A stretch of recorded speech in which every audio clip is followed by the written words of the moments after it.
Christian Science. Yeah, the neighborhood's safe enough. The police station's just around the corner, you know. Down at the West End there's a lot of junkies, but that's 6 blocks away.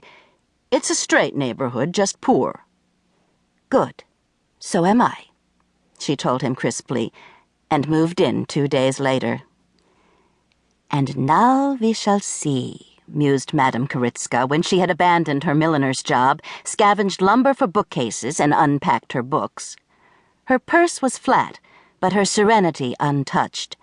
She had, after all, been much poorer in earlier days.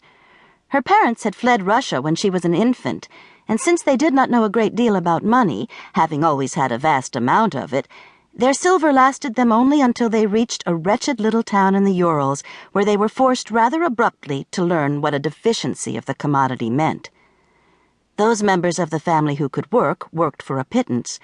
Those who could not begged. A title was useless, but brains were not.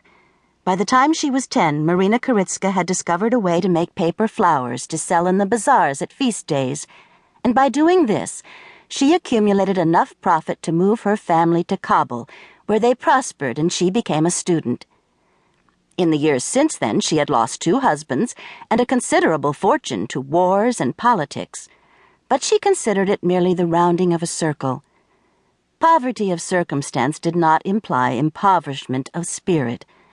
By applying herself to life with diligence and scholarliness, something would inevitably turn up. What turned up on 8th Street was at first not encouraging. She met rather too many foolish, lovesick women who saw her sign in the window and assumed her to be a common fortune-teller. But lately, there had begun to be a few appointments by telephone, and serious ones, so that she began to feel that news of her existence was spreading beyond the neighborhood. On this particular morning, Madame Karitska had a 9 o'clock appointment that had been made by telephone the evening before. She was up at sunrise to meditate, after which she performed various yoga exercises, dressed, and had a meager breakfast. The knock on her door came promptly at 9. "Good morning," she said, throwing open her door, and was at once enchanted by the prim, lovely young girl on her doorstep. "Come in, won't you? Do you like Turkish coffee or American? I've a pot of each on the stove." The girl was plainly nervous, but she brightened at Madame Karitska's warm welcome. "American, please." No sense of adventure here, thought Madame Karitska. A pity. "Sit down, won't you?" she called, going to the tiny kitchen. "Preferably by the coffee table, where I shall place the cups." A moment later she was back, bearing a tray with carafe and cups. As the girl busied herself with sugar and milk, Madame Karitska frankly observed her. Beautiful, but inhibited, she thought.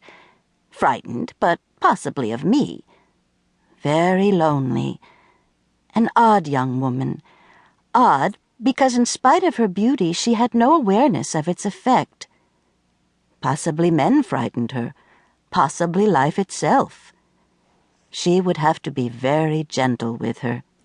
She said firmly, "I wonder if I might have something of yours to hold. I find it an excellent way to get acquainted. Something that you wear every day. A watch, a necklace, a ring." The girl looked at her, and Madame Karitska thought that if she were not so inhibited, she would laugh. "What does that do?" the girl asked very politely. "It is a matter of vibrations and tone," explained Madame Karitska forgivingly. "Whatever you wear takes on the emotional tone of both your body and your thoughts. It's called psychometry. I'm not a fortune-teller," she added firmly. "I'm a psychic." The authority in her voice had its effect. "I wear this ring every day," the girl said, and slipped it from her finger and across the ornate coffee table. "Thank you. Incidentally, is there anything in particular that you want to know?" The girl moved one hand in a curiously helpless gesture. "Oh, almost anything, I guess. Whether I should change jobs, for instance." Madame Karitska gave her a quick, shrewd glance. She had a strong feeling that the young woman suffered more from a general dissatisfaction